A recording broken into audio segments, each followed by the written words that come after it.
All right. Hello, friends. Welcome back to the Oakland garage with the low ceiling and the Volvo 1800 ES, Guinevere. Hi, Guinevere. Yes, so I learned some things about this camera. You can't switch from one camera to the other while you're filming. So since I had to do some editing last time in iMovie anyway, just figured I'd make some snippets. So there's a bit me talking and then a bit of car stuff. Hopefully it weighted more to the car stuff side of things. But yeah, it's almost been a week since last we spoke, and very little has been accomplished. Very little. I've done a lot of book learning, and I've had very little application of that learning. However, I thought I'd share what I know so far. Some of it might be incorrect because I'm just learning and sort of making some stuff up as I go. But, please feel free to provide feedback in the comments if I'm missing something, especially if it's crucial. I also was going to clean the motor up before I did this, spray it down. I got a bunch of gunk to spray it with, but I can't really get it out of the driveway, and I don't want to breathe in all that stuff right now. So I'm going to try and figure out a way to do that where I can maybe pull the car back up out of the garage here with the truck again. So I guess without further ado, let's look at what I've learned. All right. Okay, first things first. This is an antique analyzer that I've never used on anything, but it looks really cool, so I just have it over here. You know, it's from Sears, and it's made in the USA. Remember those things? They used to be things. The other thing that I got from some guys in the 1800 ES Facebook group, who are all awesome, and I shouldn't say guys, people, was this PDF, which my partner, Gretchen, so lovingly printed out for me. So I've got all of this high-tech information here for this high-tech fuel injection system that I know nothing about. I've read this a little bit. Step 1, get a battery. So I got to do that at some point. This does have a really great set of diagrams for 6-cylinder cars, schematics, 4-cylinder cars, schematics. Here we go. This is actually what I've been paying most attention to, kind of run through where those things are in the car itself. There are some differences based on the year of the car. I also splurged and bought this manual, which is pretty awesome. It's got like fold outs and everything. It's basically a photocopy of the original service manual. So that's cool. And then I also got this Volvo book, which is the 1800 and 120 shop manual. But it's like more of the general kind of Hainsey kind of thing. This thing I think is the legit deal. Pretty excited about it. So that's enough about the books and stuff. Let's get over here to what we've learned. And I don't have great light. I rigged this thing up. It's like a bendy task lamp. It's probably going to fall on the car and damage the paint. Nah, it'll be fine. It'll be fine.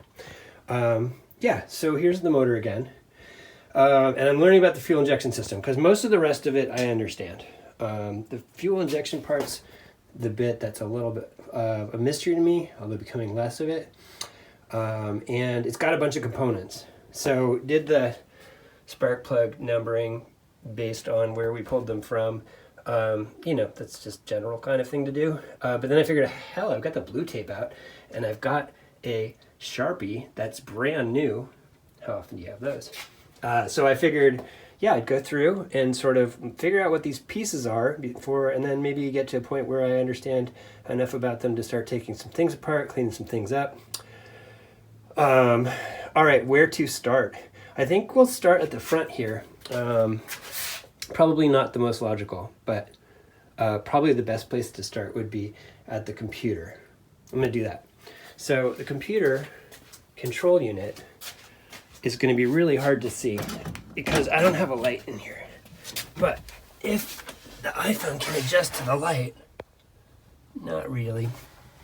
Up under here, you got something that looks a little bit like, I don't know, a power amplifier from a stereo. It's got some cooling fins on the side here. This is terrible, but if you're interested, I'll try and get another shot with some light on it. But it's basically it's a black box under here.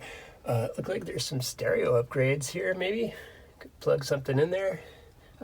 So mystery switch. Looking forward to finding out what that does. Once again, the interior of this car is, aside from the smell, is pretty nice. So listen to that Volvo door shut. Beautiful. All right, so that computer sends signals and receives signals and does stuff. So that much I know. There's a loom here coming out of the firewall that connects to the injectors, connects to the fuel intake there.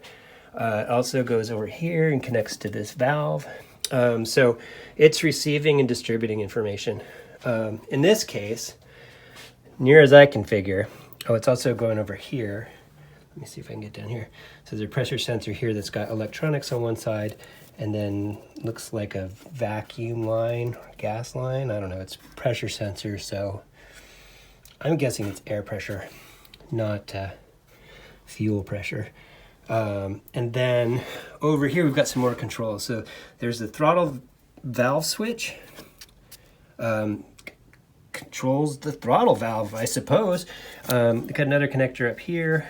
And then down on this side, we have a cold start valve. I'm not sure where it is exactly, but in the manual, it's somewhere close to that accelerator cable, which you can see here, which is a little crunchy. I'll probably have to do with that. Then we've got a thermal timer down here, which I think may be this, but this sort of looks like a switch to me. Maybe that's what it means when we change the, allow the water to move around. Although it seems to go up into the injectors, into this throat, so don't know, gonna figure that out. Coolant temperature sensor, that I understand. Then we also have right here the actual pressure regulator for the fuel system. And you can see it's attached to this rusty, beautiful fuel rail that goes across. And I think in earlier models than 73, I think 72 and under actually has this pressure regulator mounted to the firewall somewhere. So I've got a tape over here that, because I was looking for it, and I don't need that anymore because I found it. And then the last bit here is, come on over here, are the injector valves themselves.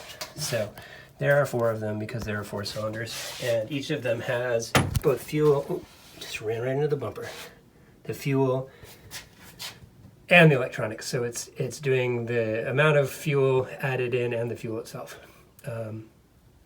Those look pretty junky. I saw some on, well, I don't know if I'm showing it there. It's in here. Saw them for sale online, and they're expensive, but crucial. So I guess what we'll probably try and do is take them out and soak them a bit, see what we can do to clean it out. I'm sure that instruction manual will tell me all of the things I need to do. I guess that's all the bit. Oh, there is some other pieces here. You can see on this firewall, we got a couple of relays that are probably all crusty and rusty. One's for a pump relay, which I'm assuming is the fuel pump, and the other's the main relay, which, I don't know, controls the main. Yeah. So we also, up front here, we have an intake air temperature that's also telling the computer what to do. So there's a bunch of different timers, sensors, and monitors that are going to be telling, I'm assuming, how much fuel, how much air to mix together. And then here, which I thought was some kind of a vacuum canister, is not a vacuum canister. Someone, and I wish I remembered your name, sorry, on the Facebook forum group said that this is actually it's like a fuel evap filter. So it takes, I think, the unburnt fuel or fuel vapors from the system, puts them in here, and then they route back to the tank. The other thing going on in the tank, of course, is we've got our fuel pump back there, which is responsible for sending the fuel all the way up front, and then we return it back here, but not with the fuel pump.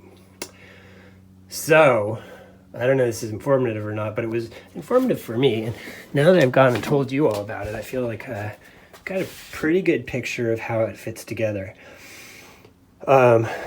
don't have a really great plan for how to approach it. I'm going to use that troubleshooting guide, I think, and just go step by step, see how it works. Part of me wants to just take it all apart and clean it, because I'm kind of like that, although I haven't done it yet, obviously. And then we'll take it from there and just kind of see where we are. Got to get a battery at some point. Obviously, I took the hood off because they angle this way from the front back, and pretty awkward to work on it, honestly. Maybe there's some way to flip it up for service. I know Mercedes has like an extra switch where you can basically make the hood perpendicular to the body. But we just took out the grill and the radiator and managed to pull those bolts out of here.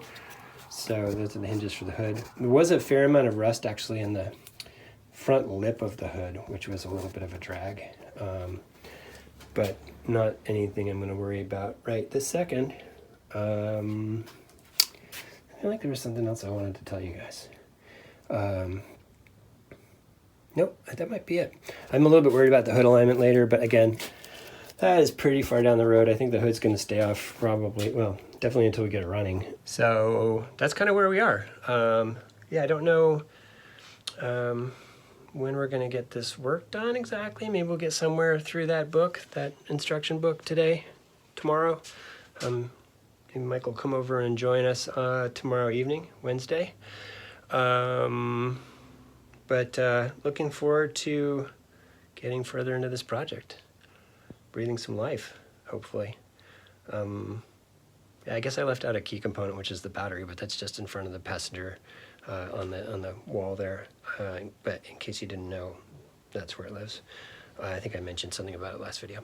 Anyway, thank you all, and take care.